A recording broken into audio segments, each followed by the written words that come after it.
go here. Good morning, everyone. Okay, so for the first half of this session, what I want to do is I'll work on my exercise ball. So first thing I want to do is target the glutes. So I'm going to be using the floor. If anyone's not comfortable with the floor, feel free to use hand pressure like this. Otherwise, follow me. What we're going to do is a piriformis, almost Indian style position, resting one cheek right on the ball, one leg up, out to the side. And there are a couple of motions you can do for this exercise. You can go forward and back like I am, just a couple of inches forward and back, or you can do a circular motion. Really, it just depends on what works best for you. This exercise, along with everything else I have today, is going to last about 45 seconds. So we get another 15 here before we move to the other side. Using my hands, leaning back a little bit to have some control into how much pressure I want to apply onto my glute. 3, 2, 1. Moving that to the side. Other cheek. Resting right on the ball. Ankle right over the knee. 3, 2, 1. Let's start moving.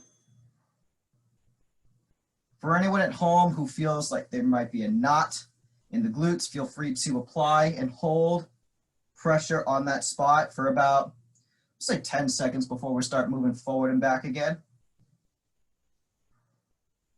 Again, the other motion you can do is a circular, small circular motion right on the gluteus maximus, which means the bigger part of the glutes. So I'm really feeling this one this morning. Forward and back. We got 10 more seconds before we move on to the IT band coming up next. 3, 2, and 1. All right, so to move on to the IT band, if anyone doesn't know, it's this very thin muscle here on the side of the leg. I want to focus on the mid to upper region for today. So I'm going to have the ball right on the side. I'm going to turn over, resting on the ball just like that. I'm going to move forward and back. For this one, I want to be very strict on the motion. So just forward and back. If not, again, applying pressure on any knots you might have.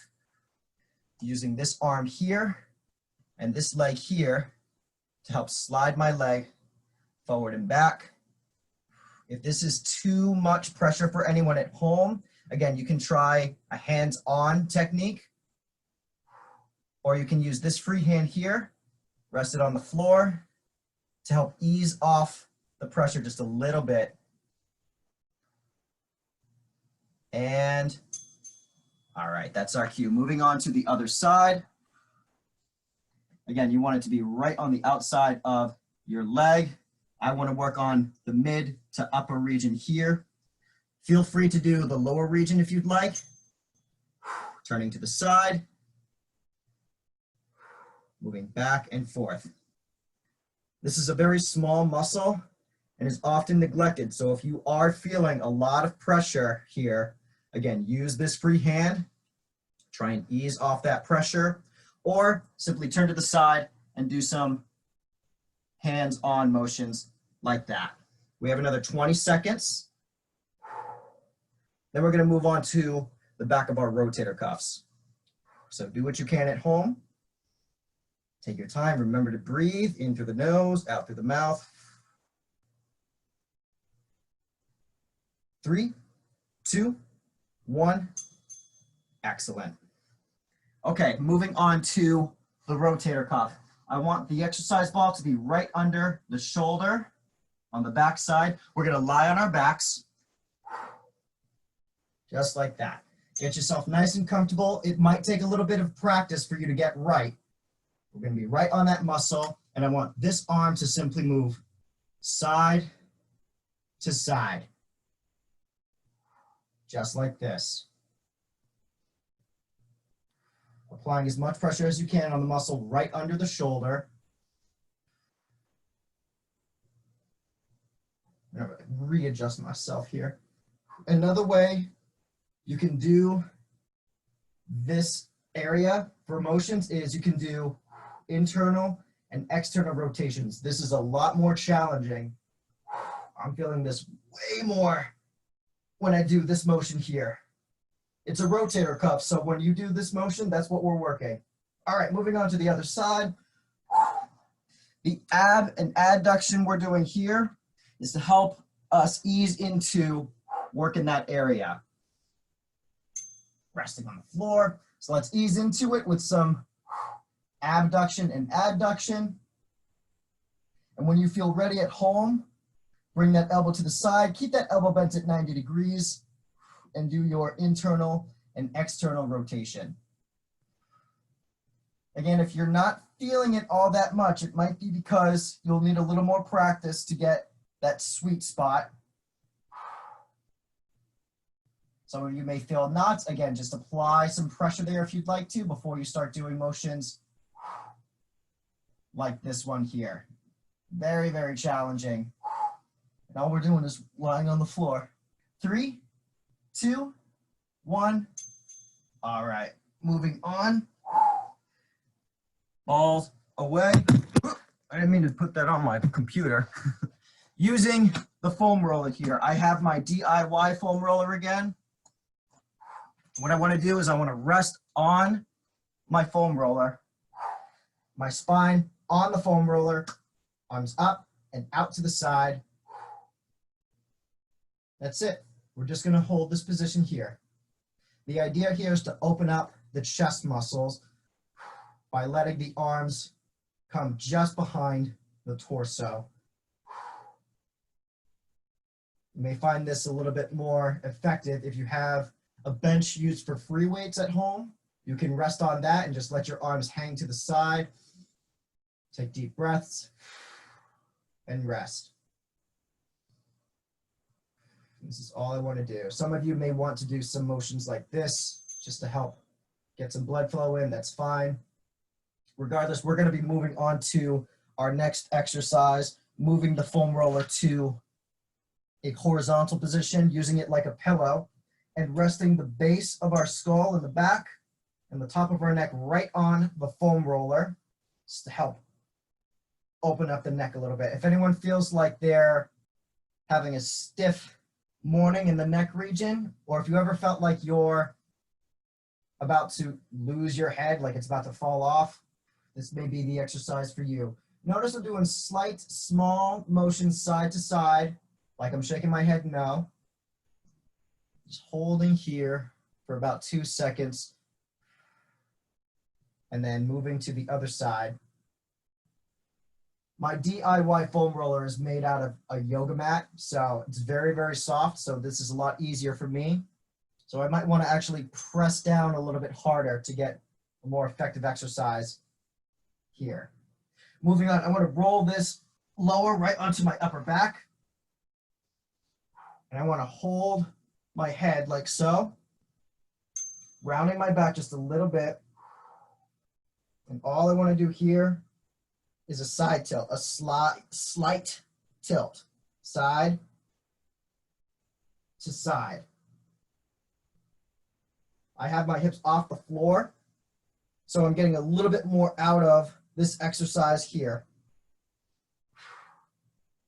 Some of you at home may feel comfortable just resting your hips on the floor. That's totally fine. But again, with the equipment I have today, I want to lift up my hips just a little bit more so I can get more out of this exercise. About 5 more seconds and we'll move on to our last exercise. All right, moving on. We're going to be lying on our front. I want to work the hip area, and I'm going to rest my hips on the foam roller at a slight tilt, just one hip at a time. Resting down, right on the foam roller. I'm going to have this free leg out to the side and roll forward and back. Again, this is a very light, soft foam roller I have here, so I really want to dig my hip flexors into this foam roller. For others at home, if you have a more sturdy foam roller and it's a bit challenging, use a free hand to just ease off a little bit. Find the pressure, find the intensity that works best for you at home. About 5 more seconds, then we'll move on to the other side. All right, here we go. Again, moving it to the other side, I want to have a slight tilt like so. Pressing it there, dropping the hip down, got my elbow in front and leg out to the side. Rolling forward and back, just like that. Again, use this free hand to help ease off the pressure if needed. Being that mine is a little bit softer, I think what I want to do is take the hand off the floor and dig my hips into this foam roller here. About 20 more seconds. And again, if you find a knot, simply hold it there for about 5, maybe 10 seconds if you'd like, before you start moving forward and back again.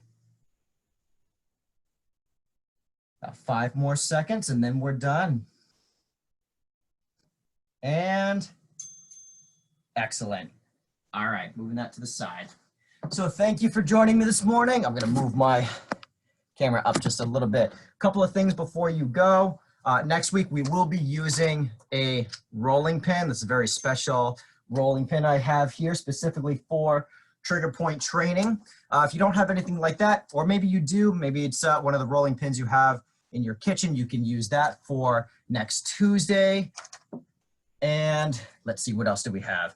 We do have a survey for trigger point training coming out later this week, just basically asking your opinion, how you think we're doing, what you think we may need to improve on. So when we send that out to you, you'll get a notification or email, and we'd love to hear from you guys. So as always, make sure you drink plenty of water. If you're feeling extra sore, make sure you apply some ice on those sore areas. Have a good rest of your day, and we'll see you in the next workout. Bye, everybody.